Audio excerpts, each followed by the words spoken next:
This question is asking us about key features of rational functions, in particular a vertical asymptote. It says, what are the vertical asymptotes of the rational function x plus 2 divided by x squared minus x minus 6?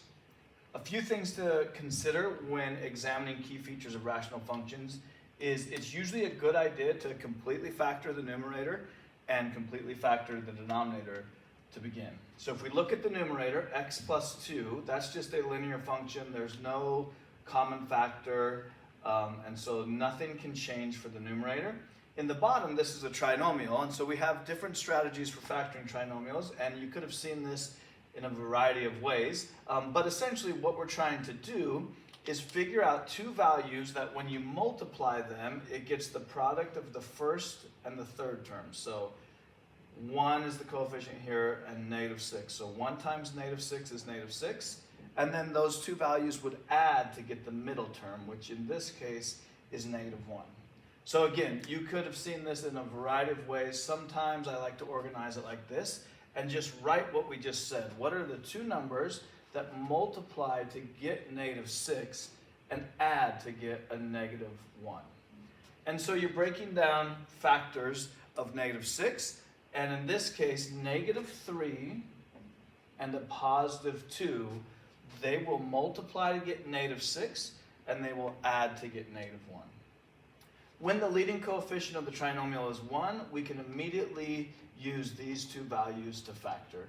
If it's not 1, we need a few different strategies, but we'll save that for later. So we're going to use those two values to factor the denominator. So let me rewrite what we have. We have f of x is equal to x plus 2. The numerator didn't change.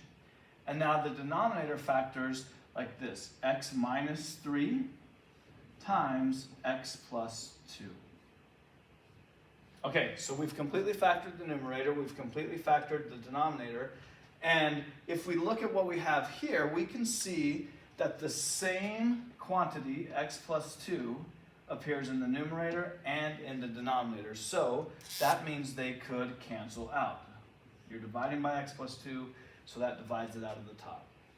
That leaves us with, be careful here, when you cancel something, it leaves us with a 1 in the numerator and x minus 3 in the denominator.